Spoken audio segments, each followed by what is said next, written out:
Hello everyone, this is Rishita from Sharat Chandra IAS Academy. So as a part of our daily current affairs series, today I came up with articles from The Hindu, Indian Express and PIB. Okay, so ee roju topics entante manaki panel flags absence of policy to shut mines in Meghalaya. So UPSC పరంగా చూస్తే మనకి ఇది paper 1లో వస్తుంది and state groups పరంగా చూస్తే మాత్రం it comes under paper 2. Next India is losing West Asia but it is not too late. So UPSC పరంగా చూస్తే మనకి సివిల్స్లో పేపర్ 2లో వస్తుంది, అదే స్టేట్ గ్రూప్స్ పరంగా చూస్తే మాత్రం పేపర్ 1లో వస్తుంది మనకి. Next DRI uncovers large scale illegal use of South Asian free trade agreement అది. So in areca imports. Okay, so అది యూపీఎస్సీలో అయితే కనుక మనకి పేపర్ 2లో వస్తుంది అండ్ స్టేట్ గ్రూప్స్ అయితే కనుక పేపర్ 3లో వస్తుంది. ఓకే, తర్వాత ఈ రోజు ఫిలిమ్స్లో మనం నేర్చుకోవాల్సిన కాన్సెప్ట్ ఏంటంటే that is bonds versus shares. Okay, so bond అంటే ఏంటి, అసలు షేర్ అంటే ఏంటి, what is the difference, will understand today. So ఆ తర్వాత will have this mains enrichment segment and daily practice questions. Okay, so our first article that is panel flags absence of policy to shut mines in Meghalaya. Okay, so మనం చూస్తే కనుక మేఘాలయ అనేది in some or the other way it is being in news, right, because of this rat hole mining. Okay, so 3-4 months నుంచి కంటిన్యూస్గా వస్తుంది. So అసలు ఏమవుతుంది, అసలు ర్యాట్ హోల్ మైనింగ్ అంటే ఏంటి, డిఫరెంట్ టైప్స్ ఆఫ్ మైనింగ్ ఏంటి అనేది మనకి ప్రిలిమ్స్ కంటెక్స్లో ఇంపార్టెంట్ అనమాట. ఓకే, సో ఫస్ట్ అసలు మైనింగ్స్లో మనకి టైప్స్ ఉంటాయి. ఫస్ట్ ఓపెన్ కాస్ట్ మైనింగ్ అంటే ఏంటో తెలుసుకుందాం. ఓపెన్ కాస్ట్ మైనింగ్ అంటే ఏంటంటే ఫర్ ఎగ్జాంపుల్ ఒక పర్టికులర్ రీజియన్లో కనుక మనకి మినరల్స్ ఉన్నాయి లేదంటే సమ్ సార్ట్ ఆఫ్ కోల్ అలా కనిపించింది అనుకుందాం. ఓకే, సో అప్పుడు ఏం చేస్తారంటే ఆ రీజియన్ మొత్తాన్ని క్లియర్ చేసేసి సమ్ సార్ట్ ఆఫ్ బాంబ్ ఏదో ఒకటి చేసి బ్లాస్ట్ చేస్తారు. ఆ బ్లాస్ట్ చేసి ఆ తర్వాత ఎప్పుడైతే చిన్న చిన్న పార్టికల్స్గా అవుతుందో then they will start doing mining. Okay, so that is open cast mining. దాన్ని మనం సర్ఫేస్ మైనింగ్ అని కూడా అంటూ ఉంటాం. Okay, next under ground mining. Under ground mining అంటే ఏంటి అంటే అండర్ గ్రౌండ్ లెవెల్ ఇక్కడ వెళ్ళేటట్టు సర్ఫేస్ మీద అవ్వదు. So they will go inside. Okay, so ఒక టన్నల్ లాగా చేస్తారు. టన్నల్ అంటే ఒక గొయ్యి లాగా చేస్తారు. ఓకే, సో దాన్ని మనం will call it as under ground mining. తర్వాత next strip mining. Strip mining అంటే ఏంటంటే for example let me say ఈ పర్టికులర్ ఏరియాలో there is a presence of coal అనుకుందాం. ఓకే, సో కోల్ ఉన్నప్పుడు ఏం చేస్తారంటే ఒక స్ట్రిప్ లాగా అంటే ఏంటి, ఒక పైపొరని ఇలా తీసేస్తారు. ఇలా తీసేసి then they will do mining. Okay, so that is called strip mining. తర్వాత నెక్స్ట్ క్వారింగ్ అంటే ఏంటంటే సో ఇది కూడా ఒక టైప్ ఆఫ్ సర్ఫేస్ ఎక్స్ట్రాక్షన్ అని చెప్పొచ్చు మనం. ఓకే, సో ఇక్కడ ఏమవుతుంది అంటే దే జస్ట్ సేమ్ బ్లాస్ట్ చేసి ఆ తర్వాత మైనింగ్ అనేది చేయడం స్టార్ట్ చేస్తారు. ఆ తర్వాత next pleasure mining. So pleasure mining అంటే ఏంటి, మనకు తెలిసిందే ఇప్పుడు రివర్స్ అనేది ఫ్లో అవుతున్నప్పుడు సమ్ సార్ట్ ఆఫ్ సెడిమెంట్స్ అనేవి వస్తూ ఉంటాయి, రైట్. సో రివర్స్తో పాటు ఫ్లో అవుతుంటాయి, అక్కడ కొన్నిసార్లు డిపాజిట్ అవుతూ ఉంటాయి, రైట్. సో ఇప్పుడు మన ఇండియాలో కనుక ఎగ్జాంపుల్ చెప్పాలి అంటే ఇప్పుడు రివర్ సుబర్ణరేఖ అని ఉంటుంది, right. So which is there in Jharkhand. Okay, so ఇప్పుడు ఆ river Subarnarekha which is there in Jharkhand it is very famous for gold placer deposits. ఎందుకంటే అక్కడ గోల్డ్ ప్లేసర్ డిపాజిట్స్ అనేవి మనకి ఎక్కువగా కనిపిస్తూ ఉంటాయి. సో ఆ పర్టికులర్ మైనింగ్ని ప్లేసర్ మైనింగ్ అంటాం. ఆ తర్వాత shaft mining. So shaft mining అంటే ఏంటంటే very deep. Okay, so they will go into ఆ డీప్ డిపాజిట్స్ అనేవి ఉంటాయి కదా. సో ఇలా ఓపెన్ కాస్ట్ మైనింగ్ ద్వారా ఏం చేస్తారంటే they will go very deep inside in order to mine it. Okay, తర్వాత next drift mining. So drift mining అంటే ఏంటంటే they will make horizontal tunnels. ఇక్కడ ఇట్లా వర్టికల్ కాదు but they will take horizontal tunnels in order to mine. ఆ తర్వాత rat hole mining. This is why this particular article is in news. అసలు rat hole mining అంటే ఏంటి, we'll explain this rat hole mining in a very detailed way. Okay, so which is seen mostly in Meghalaya areas. Okay, so దీన్ని మనం rat hole mining అంటాం. ఎలా అంటే చిన్న tunnel పెడతారండి ఇలా. ఓకే, సో ఇలా to highlight I am drawing it again. So for example there is a coal here. Okay, so ఇక్కడ కోల్ ఉంది అనుకుందాం.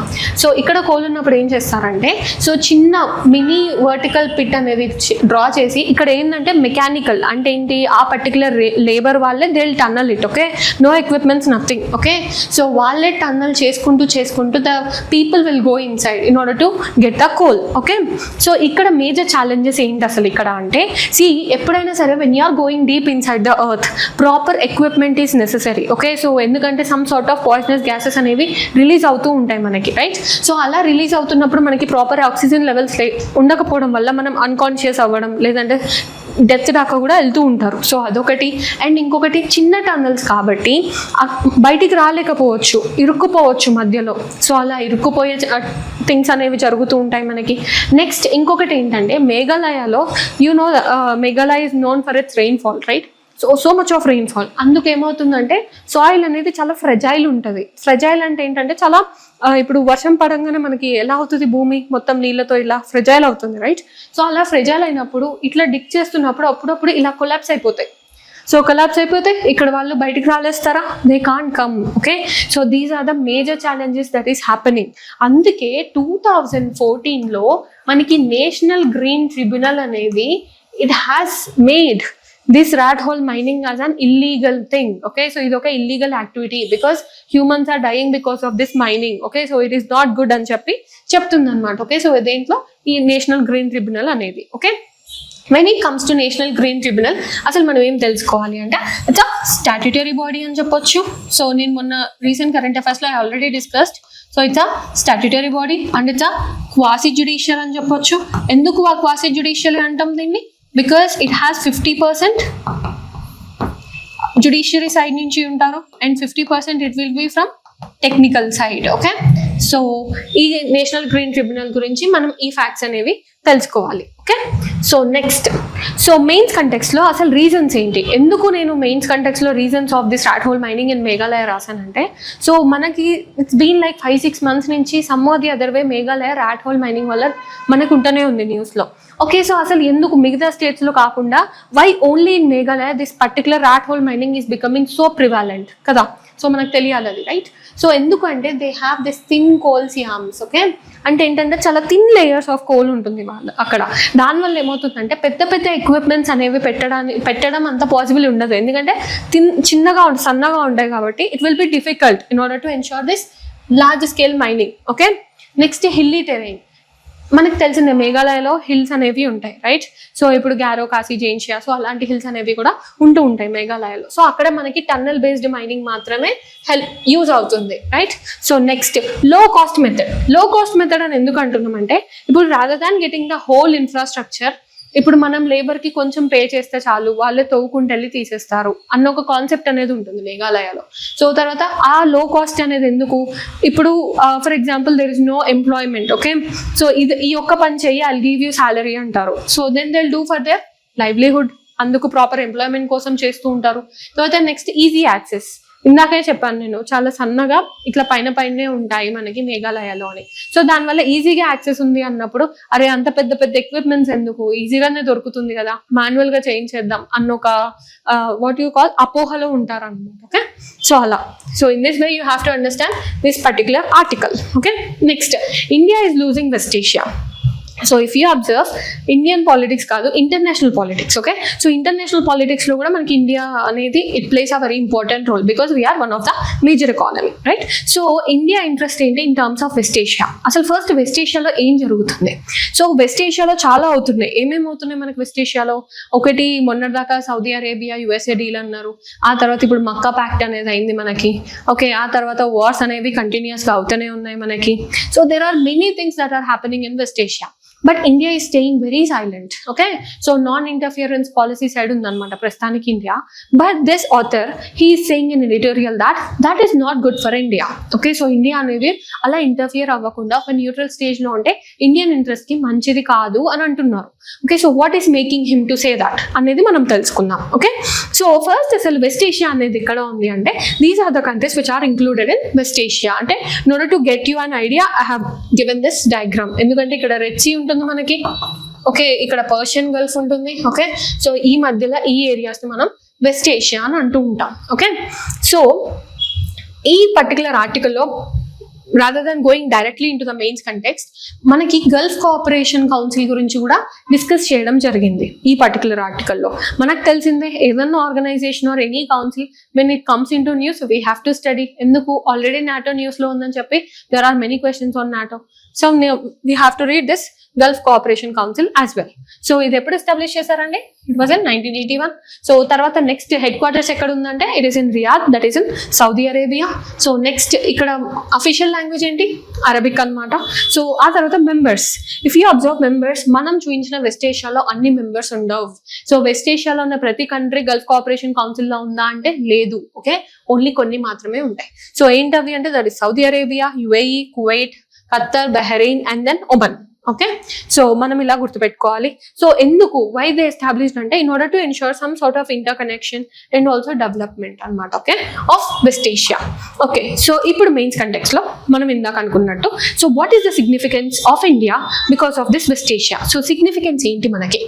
ఫస్ట్ అందరు గుర్తొచ్చేది ఎనర్జీ. ఎందుకు అంటే సో క్రూడ్ ఆయిల్ పరంగా, I'm not telling completely, so crude oil పరంగా 50 to 55% మనం క్రూడ్ ఆయిల్ అనేది వీళ్ళ దగ్గర నుంచి మనం డిపెండ్ అవుతున్నాం, రైట్? సో అట్లా క్రూడ్ ఆయిల్ మీద మనం డిపెండ్ అయినప్పుడు మనకు తెలిసిందే, బికాస్ ఆఫ్ ప్రిన్సిపల్స్ కూడా వాళ్ళు వాష్ చేసుకుంటూ ఉంటారు, రైట్? సో అలాంటప్పుడు ఎంత ఎనర్జీ అనే వాళ్ళ దగ్గర నుంచి తెచ్చుకుంటున్నప్పుడు అక్కడే మన క్రైసిస్ జనరేట్ అయితే మనకి ఎనర్జీ క్రైసిస్ అనేది వస్తుంది, సెక్యూరిటీ, ఎనర్జీ సెక్యూరిటీ అనేది తగ్గిపోతుంది, రైట్? అందుకే these days India is focusing more on this ఆత్మ నిర్భర్ in energy.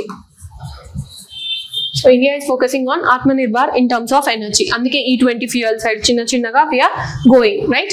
ఆ తర్వాత trade and investment. We also had a good trade deals. తెలిసిందే కదా మనకు తెలుసు ఏంటి, ఇప్పుడు యుఎస్ఏలో ఎప్పుడైతే మనకి టారిఫ్స్ అనేవి పెరిగాయో in terms of jewelleries from India, okay, so this West Asia is becoming a good area in terms of this trade, in terms of jewellery trade అవ్వచ్చు, జ్యువెలరీ ట్రేడ్. సో జ్యువెలరీ అనే కాదు, in some other aspects as well. Okay, so basmati rice ఏంటి, so అలాంటివి. Okay, తర్వాత Indian diaspora. So Gulf countries, okay, so Gulf countries has one of the major Indian diaspora in the world. Okay, ఎందుకంటే మనకు తెలిసిందే ప్రతి state నుంచి are చాలా వరకు గల్ఫ్ కంట్రీస్ లో పనిచేసి వచ్చి ఉంటారు, లేదు దుబాయ్ అంటారు కొంతమంది సౌదీ అంటారు. సో అలా. ఆ తర్వాత రెమిటెన్సెస్ విషయంలో కూడా nearly 30 to 35% of inward remittances. I'm saying inward, okay? Inward remittances అనేవి ఇండియాకి వచ్చే దాంట్లో 30 to 35% మనకి ఈ వెస్ట్ ఏషియన్ కంట్రీస్ అన్నిటిని కలిపి వస్తూ ఉంటాయి. సో తర్వాత next strategic connectivity. So strategic connectivity అంటే మనం ఏం డిస్కస్ చేయొచ్చు ఇక్కడ? So when it comes to strategic connectivity, ఐమెక్ corridor అనేది మనం ఇక్కడి నుంచి అయితే తీసుకెళ్లేది ఏంటి? India middle east economic corridor, right? So India middle east economic corridor అనేది మనకు వెస్ట్ ఏషియా నుంచే మనకి ఉంటుంది. ఓకే, సో ఎప్పుడైతే ఈ వెస్ట్ ఏషియా నుంచి మనం అది ఆ కారిడార్ ని ఎన్షూర్ చేస్తామో యూరోపియన్ కంట్రీస్ తో కూడా మనకి బెటర్ కనెక్టివిటీ ఉంటుంది. అంటే ఏంటి? Strategic connectivity. Next defence and strategic partnerships. ఇప్పుడు West Asian countries like UAE తోని we had a good defence agreements, right? So అలా దట్ ఈస్ ద సిగ్నిఫికెన్స్. మరి ఛాలెంజెస్ ఏంటి? ఛాలెంజెస్ ఏంటంటే ఒకటి regional conflicts. Okay, so in some or the other way there will be conflict. Okay, so ఇప్పుడు principle పరంగా వాళ్ళ principles పరంగా ఆలోచిస్తే ఇరాన్ కి సౌదీ అరేబియాకి పడదు, right? According to their beliefs, right? So అట్లా రీజనల్ కాన్ఫ్లిక్ట్స్ ఉంటాయి. తర్వాత జియో పొలిటికల్ రైవలరీస్ అనేవి ఉంటాయి, రైట్? తర్వాత terrorism and security threats. Okay, see మొన్న ఈ మధ్యనే I myself have teached you in the last week that so one of India's commercial ship has got sunk near Yemen కదా. So అలా security threats అవుతున్నాయా లేదా ఇండియాకి? ఒక షిప్ ని సింక్ చేశారంటేనే అర్థం చేసుకోవచ్చు, right? So Indian interest are getting diluted. Okay, next energy price volatility. So in the Fridays class itself I have told you that retail inflation of India has gone high. ఎందుకు high అయింది? 19 month high అయింది అన్నది కూడా. ఎందుకు అంటే because of food and fuel, right? So fuel అనేది ఎక్కువ ఎక్కడి నుంచి డిపెండ్ అయ్యాం మనం? From West Asia, right? ఇది ఎనర్జీ పరంగా, రైట్? సో ఆబ్వియస్లీ అక్కడ గొడవలు ఎక్కువ అవుతున్నాయి కాబట్టి మనకి ప్రైస్ వొటాలిటీ ఆఫ్ ఫ్యూయల్ అనేది పెరుగుతుంది. ఓకే, సో ఇక్కడ ఏంటి మనకి reason? That is fuel in terms of West Asia, ఇది రీటైల్ ఇన్ఫ్లేషన్ పెరగడంలో. తర్వాత balancing competing regional interest. Okay, so these are the challenges. So our next article that is Directorate of Revenue Intelligence uncovers large-scale illegal use of the South Asian Free Trade Agreement. Okay, so ikkada SAFTA ante that is South Asian Free Trade Agreement. Okay, so in Areka imports అని చెప్పొచ్చు. Okay, so ఈ particular context లో మనం తెలుసుకోవాల్సింది ఏంటంటే there are two key terms. ఒకటి SAFTA అనేది ఒకటి and ఇంకోటి Directorate of Revenue Intelligence is also important. Okay, so ఇప్పుడు ప్రిలిమ్స్ కంటెక్స్ట్ లో మనం ఫస్ట్ సాఫ్టా గురించి తెలుసుకుందాం. ఓకే, సో మనకు తెలిసిందే ఏదైనా ఆర్గనైజేషన్ న్యూస్ లో ఉందంటే we have to learn it, right? So ఇప్పుడు సాఫ్టాలో it's an agreement established in the year 2004. Okay, so which came into being in 2006, right? So ఇది ఏంటంటే in order to ensure, okay, so in order to ensure reduction of this tariff barriers అయితే ఏంటి, and also to ensure this economic cooperation among the South Asian countries అని చెప్పొచ్చు, right?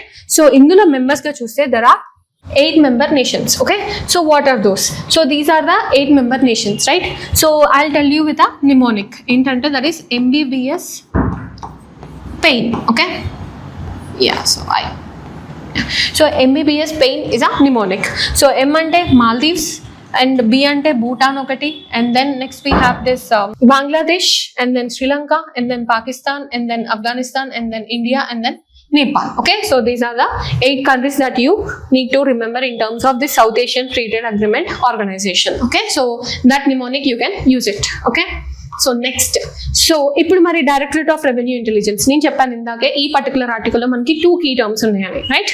So ఇది ఎందుకు చదవాలి madam? So if you observe, మనకి 2025 ప్రిలిమ్స్లో చూస్తే కనుక డిపార్ట్మెంట్తో సహా అడిగారు. ఎన్ఫోర్స్మెంట్ డైరెక్టరేట్ అడిగారు. Enforcement directorate comes under which department అని there was a match the following in UPSC prelims, right? So we can expect this type of questions in the state groups as well. Okay, so ఇప్పుడు directorate of revenue intelligence అనేది it was established in 1957. So A department కింద ఉంది? It is under department of revenue under ministry of finance. Okay, so ఇలాంటి directorate అనగానే మనం ministry of home affairs అనుకుంటాం, but no, it is under ministry of finance. Okay, so ఇదేంటి అంటే it is an anti smuggling intelligence agency. Okay, so ఏదైనా smuggled goods అట్లా వస్తున్నప్పుడు దానికి అగేన్స్ట్ గా. ఆ తర్వాత next it was headquarters అనేది ఎక్కడ ఉంటుంది? So that is there in New Delhi. ఆ తర్వాత నెక్స్ట్ పేరెంట్ ఆర్గనైజేషన్ ఏంటి? Central board of indirect taxes and customs అన్నమాట. ఓకే, యా, సో అలా మనకి స్మగ్లింగ్ అగేన్స్ట్ గా we have this particular organisation. Okay, so తర్వాత నెక్స్ట్ మెయిన్స్ కంటెక్స్ట్ ఏంటి? ఈ పర్టికులర్ ఆర్టికల్లో ఉండే mains context in terms of SAFTA. Okay, that is South Asian free trade agreement. Okay, so ఇందులో ఏంటి, వాట్ ఈస్ ద సిగ్నిఫికెన్స్ అంటే ఏంటంటే, ఒకటి రీజనల్ మార్కెట్ యాక్సెస్ అనేది పెరుగుతుందా లేదా, రైట్? సో అంటే ఏంటి, రీజనల్ ఆన్ ఏ రీజనల్ బేసిస్లలో విల్ గెట్ డెవలప్డ్. ఓకే, అంటే అలా. సో ఒక రీజనల్ మార్కెట్ యాక్సెస్ అనేది పెరుగుతుంది మనకి, and it promotes intra regional trade. Okay, so ఇప్పుడు ఈ South Asian countries, okay, so ఈ particular 7 countries I can say, with including India they are 8 countries, right? So వాటితోని nearly $8 billion, okay, so $8 to $9 billion of trade అనేది ఇండియాకు జరుగుతుంది. So it's a good thing in terms of trade. తర్వాత next it strengthens neighbourhood integration. మనకు తెలిసిందే neighbourhood first policy అనేది ఉంటుంది ఇండియాకి, రైట్? సో దానివల్ల మన national interest, that is neighbourhood first policy అనేది కూడా ఎన్ష్యూర్ అవుతుంది. తర్వాత next it boost exports and investments, right? అదొకటి. And it also integrates regional value chains, right? ఆ తర్వాత మరి ఛాలెంజెస్ ఏంటి? సో ఛాలెంజెస్ ఏంటంటే మనకు తెలిసిందే, ఎప్పుడైతే పహల్గామ్ అటాక్ అయిందో ఇండియాకి పాకిస్తాన్కి ఫార్మల్ టైస్ అనేవి చాలా డిస్టర్బ్ అయ్యాయి, రైట్? సో అలా మనకి జియోపొలిటికల్ టెన్షన్స్ అనేవి ఉంటున్నాయి. ఆ తర్వాత next high non tariff barriers. So high non tariff barriers అంటే ఏంటి? Fees, right? ఓకే, సో అట్లా టారిఫ్ కాకుండా మిగతాయి అంటే ఏంటి? మనీ పరంగా కాకుండా మిగతా ఏమన్నా ట్రేడింగ్లలో కనుక మనల్ని రిస్ట్రిక్ట్ చేస్తే దాన్ని నాన్ టారిఫ్ బ్యారియర్స్ అంటాం. ఇప్పుడు ప్రస్తుతానికి బంగ్లాదేశ్ లో మనకు తెలిసిందే, సో సమ్ జియోపొలిటికల్ ఇష్యూస్ అనేవి అవుతున్నాయి, రైట్? సో ఆ ఇష్యూస్ వల్ల ఇండియన్ ఇంట్రెస్ట్ అనేది కూడా బంగ్లాదేశ్ లో ఎఫెక్ట్ అవుతుంది. అలా నాన్ టారిఫ్ బ్యారియర్స్ అనేవి పెరుగుతున్నాయి, రైట్? సో తర్వాత next poor regional connectivity. Okay, so అసలు పూర్ రీజనల్ కనెక్టివిటీ అంటే ఏంటి? చుట్టుపక్కల ఇప్పుడు ఇండియా పాకిస్తాన్ కి పడట్లేదు. Okay, so some sort of even Nepal తో కూడా we had some sort of border issues, right? So అలా. తర్వాత next sensitive and negative list అనమాట. ఓకే, సో సెన్సిటివ్ ఇష్యూస్ అంటే సేమ్ లైక్ బార్డర్ ఇష్యూస్ అనేవి అవుతూ ఉంటున్నాయి మనకి, రైట్? తర్వాత trade diversion and rules of origin concerns. Okay, so here I'll tell you the what you call involvement of China. Okay, so China ఏం చేసిందంటే before this rules of origin, మన ఇండియాలో rules of origin అనేది ఇప్పుడు strict చేశారు. Okay, right? Okay, so before that China ఏం చేసిందంటే, so ఈ బంగ్లాదేశ్ కానీ, ఓకే, లేదంటే some Bhutan or Nepal, so ఆ కంట్రీస్ కి తన గూడ్స్ ని పంపించి it use to dump in India. Okay, so dump in India saying that made in Nepal. Okay, so అలా చేయడం వల్ల మన ఇండియన్ గవర్నమెంట్ అనేది ఇట్ స్టార్టెడ్ గోయింగ్ అగెయిన్స్ట్ అనమాట. ఓకే, సో ఒక స్ట్రిక్ట్ రూల్స్ అనేవి తీసుకొచ్చినాయి. ఎందుకంటే in some or the other way indirect గా మనకి చైనా ప్రొడక్ట్స్ అనేవి ఎక్కువైపోతున్నాయి అని చెప్పి, in terms of this free trade agreement అని చెప్పి, సో ఈ రూల్స్ ఆఫ్ ఆరిజిన్ అనే ఒక లాని, okay, so some sort of, I don't say it as a law, I can say it as a rules. Okay, so ఈ rules of origin ని కొంచెం strengthen చేసింది. అలా స్ట్రెంథెన్ చేయడం వల్ల ఆ పర్టికులర్ వేరే ఈ గ్రూప్ లో 8 members ఉన్నారు, రైట్? సో మిగతా 7 members కి సమ్ సార్ట్ ఆఫ్ క్రిటిసిజం అనేది స్టార్ట్ అయింది అనమాట. అరే why you need this type of rules అన్నట్టు. Okay, so they started criticizing India. Okay, so అలా రూల్స్ ఆఫ్ ఆరిజిన్ కన్సర్న్స్ అనేది ఒకటి. So you have to read in terms of mains. Okay, so ఈ రోజుతో I have completed today's articles, but there is also an article on bonds and shares. Okay, so but ఆ particular article అవసరం లేదు మనకి, but we need the concept of bonds and shares, right? So అసలు bond అంటే ఏంటి, shares అంటే ఏంటి, these are from economy, right? So మనం ఎకానమీని ఎలా చదవాలి? With an example, right? So I'll tell you with an example.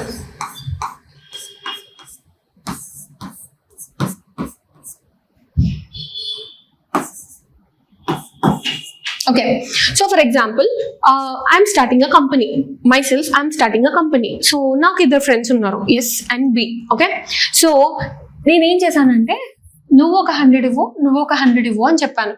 So నాకు నా కంపెనీలో మనీ కావాలి, సో 100 రూపీస్ కావాలి అని చెప్తాను. Okay, but I will say them that, so నీకు షేర్ ఇస్తా, నీకు బాండ్ ఇష్యూ చేస్తా. ఓకే, సో ఏం చేస్తాను, సో ఇక్కడ ఎస్ అనే వాళ్ళకేమో నేను షేర్ ఇస్తా అని చెప్పాను, నువ్వు నాకు 100 రూపీస్ ఇచ్చావు కాబట్టి I give you a share. నేను బి అనే వాళ్ళకి ఏం చేశానంటే, ఓకే 100 రూపీస్ ఇచ్చావు but I give you bond అని చెప్తాను. ఓకే, సో ఒక ఇయర్ ఏమైంది, I have a normal year. Okay, so no profit no loss, but నార్మల్గా ఉంది. సో ఒక ఇయర్ ఏమైంది, I got I can say loss first. Okay, yeah, so ఒకటి ఏంటి నార్మల్ ఇయర్, ఒక ఇయర్ ఏమో లాస్ వచ్చింది, ఒక ఇయర్ ఏమో ప్రాఫిట్ వచ్చింది. ఓకే, సో షేర్స్ వాళ్ళకి ఏం చేయాలి, బాండ్ వాళ్ళకి ఏం చేయాలి? ఓకే, సో బాండ్స్ ఇష్యూ చేసావు అంటే ఏంటి, సమ్ సార్ట్ ఆఫ్ అప్పు తీసుకున్నావు, ఇద్దరి దగ్గర నుంచి అప్పు తీసుకున్నట్టే ఉంటుంది, బట్ దీన్ని మాత్రం మనం అప్పు అంటాం, దీన్ని అలా అన్నాం. I will tell you why. Okay, so ఇప్పుడు బాండ్ వాళ్ళకి నీకు ఏం వచ్చినా సరే 2% ఇంట్రెస్ట్ రేట్తో ఇస్తే కనుక మనం, సో 2 రూపీస్ అనేది పక్కా ఇవ్వాల్సిందే 100 రూపీస్కి. Okay, irrespective of your position, నువ్వు ప్రాఫిట్లో ఉన్నా లాస్లో ఉన్నా ఏమైనా సరే 2 రూపీస్ బాండ్ కాబట్టి పే చేయాల్సిందే. ఓకే, అలా కాకుండా షేర్ వాళ్ళకి మాత్రం ఏం జరుగుతుందంటే, సో నార్మల్ ఇయర్ అంటే జనరల్గా బాండ్తో పోలిస్తే షేర్ ఇంట్రెస్ట్ రేట్ అనేది కొంచెం తక్కువగానే ఉంటుందని చెప్పొచ్చు. Okay, so generally. Okay, so ఇప్పుడు 1 రూపీ. ఓకే, నార్మల్ ఇయర్ కాబట్టి 1 రూపీ అని అనుకున్నాం, సో 1 రూపీ ఇస్తున్నాను. Okay, it varies. అలా కాకుండా లాస్లో వచ్చింది కాబట్టి I just give you 0.5 rupees. నేను లాస్లో వచ్చా. Okay, you have to share my loss with you. Okay, అంటే ఏంటి, నువ్వు నా లాస్ని కూడా షేర్ చేసుకోవాలి, ఎందుకంటే నువ్వు షేర్ కొన్నావు కాబట్టి. ఓకే, ఆ తర్వాత నెక్స్ట్ ప్రాఫిట్ వచ్చింది కదా, so I give you some around 4 rupees. అంటే ఏంటి, సో ప్రాఫిట్ వచ్చింది కాబట్టి నేను కూడా షేర్ చేసుకుంటాను నీతో ప్రాఫిట్. ఓకే, సో అంటే ఏంటి, డివిడెండ్స్ అనేవి ఈ షేర్స్లలో ఏంటంటే with respect to the companies position in terms of profit and losses will be shared with the shareholders. ఇక్కడ షేర్స్ ఉన్న వాళ్ళని ఏమంటారు, shareholders. Okay, so shareholders అని అంటూ ఉంటారు. కానీ బాండ్స్లో ఎలా ఉంటుందంటే వాళ్ళకి ఎలాంటి ఓనర్షిప్ రైట్స్ అనేవి ఉండవు. ఓకే, సో దానికి ఏం చేస్తారంటే bonds they are more like a డెప్ట్ అనమాట. ఓకే, సో అంటే ఏంటి, ఒక అప్పులాగా. ఓకే, సో ప్రతి year irrespective of companies position they have to pay 2 rupees for sure. అంటే ఏంటి, fixed interest rate. Okay, but share ఎలా అంటే దే ఫ్లక్చువేట్, ఒకసారి బాండ్ అంటే తక్కువ అవ్వచ్చు, ఒకసారి ఎక్కువ అవ్వచ్చు, అలా అనమాట. ఓకే, సో అలా. Okay, so that is the difference between a bond and a share in economy. Okay, so with this we completed today's prelims concept as well. So mains enrichment segment. So today I came up with 2 words. Okay, ఒకటి ఏంటంటే compassionate capitalism. ఇప్పుడు capitalism అనేది మనకు తెలిసిందే, ఏంటంటే profits enrich చేస్తుంది, టెక్నాలజీని పెంచుతుంది, రైట్? సో అలా. కానీ కంపాషనేట్ క్యాపిటలిజం అంటే ఏంటి? సో కంపాషనేట్ క్యాపిటలిజం అంటే having some sort of social responsibility towards workers. Okay, right? So ఇప్పుడు వర్కర్స్కి ఎలా అంటే మినిమం వేజ్ ఇచ్చి కూడా మనం పని చేయించుకోవచ్చు, అలా కాకుండా ఒక లివింగ్ వేజ్ ఇవ్వడం. లివింగ్ వేజ్ అంటే ఏంటంటే ఒక ప్రాపర్ వేలో వాళ్ళు బతకడానికి మనం వేజెస్ ఇవ్వడం, రైట్? సో ఇండియా అనేది కంపాషనేట్ క్యాపిటలిజం సైడ్ ఎన్షూర్ చేసుకోవాలి. ఎగ్జాంపుల్ ఏంటి, India should strive for compassionate capitalism. Okay, so in that way I can say example. Okay, so the window of hope. Window of hope అంటే some sort of స్ట్రగుల్లో ఉన్నప్పుడు ఏదో ఒక చిన్న lime light వస్తుంది అని చెప్తారు కదా, so that is called a window of hope, a small and temporary chance for positive change. Okay, so can I say this అంటే మన ఇండియాలో గ్రీన్ రెవల్యూషన్ అయింది, right? So green revolution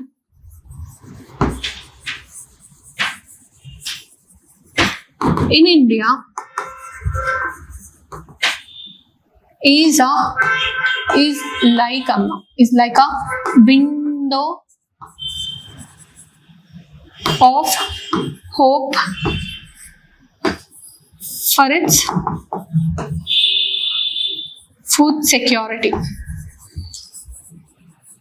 okay, so ఇలా ఒక విండో ఆఫ్ హోప్ అనేది కూడా మనం use చేసుకోవచ్చు. So it ensures a better answer writing. Okay, so అలా అనమాట. Okay, next, so today's quote ఏంటంటే, to deny people their human rights is to challenge their very humanity. It was told by Nelson Mandela. Okay, so ఈ particular మనం కోట్ని ఎక్కడ వాడొచ్చు అంటే, పాలిటీలో అయితే కనుక UN rights for fundamental rights, start with this particular quote, it will be very good. Okay, so అదొకటి. లేదంటే ఎథిక్స్లో హ్యూమానిటీ క్రైసిస్ వచ్చినప్పుడు, ఓకే, సో అలాంటి వాటిలో కూడా you can use this particular quote. Okay, so ఎప్పుడైనా కోచ్ ఇలానే చూస్ చేసుకోవాలండి. ఎలా అంటే సింపుల్గా ఉండాలి. ఓకే, సో ఎందుకంటే పెద్దగా ఉన్నాయి అనుకోండి, మీరు మగ్గప్ చేసినంతసేపు గుర్తుంటాయి, రేపటికి ఎల్లుండికి మర్చిపోతారు.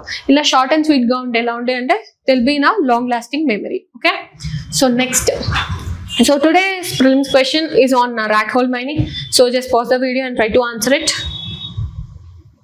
Next, yeah, so other question is on Gulf Cooperation Council. So just pause the video and try to answer it. Yeah, so manam Friday we had a session, right, daily current affairs. So on that day I gave one of the main question on productivity of Lok Sabha, right? ఎందుకు productivity of Lok Sabha మీద ఇచ్చాను, because there was an article stating that productivity of Lok Sabha is reducing కదా. So ఈ రోజు ఏంటది, the declining productivity of Lok Sabha has the implications for the quality for parliamentary democracy and legislative scrutiny, discuss the major causes and suggest measures to strengthen effectiveness. So intro ela start chestam. Intro you can state by saying 15% aindi productivity, so which is not a good thing. Okay, so monsoon session ni but the next body, so body e paranga rayali. So if you observe, they asked you major causes, so demand 1. So the next is suggest measures. It is called demand 2. Okay, so demand 1 major causes ఏం ఉన్నాయండి. So causes lack of interest by the government. Okay, so interest by government for debates,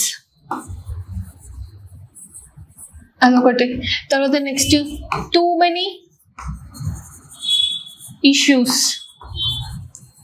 and limited time, right?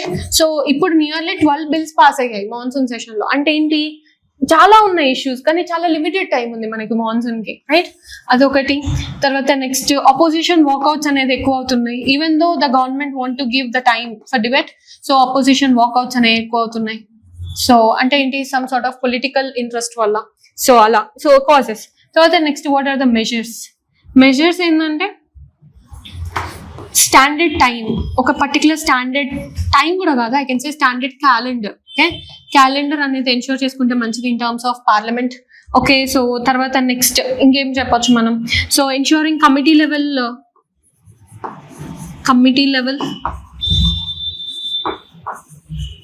Scrutiny అనేది కూడా ఉండాలి. So ఎందుకంటే committee level scrutiny అనేది అసలు ఈ మధ్య అవ్వట్లేదు బిల్స్ కి. So that is a very good measures అనేవి. కమిటీ లెవెల్ స్క్రూటినీ అనేది నెసెసరీ అని కూడా మనం చెప్పొచ్చు. Okay, so next, giving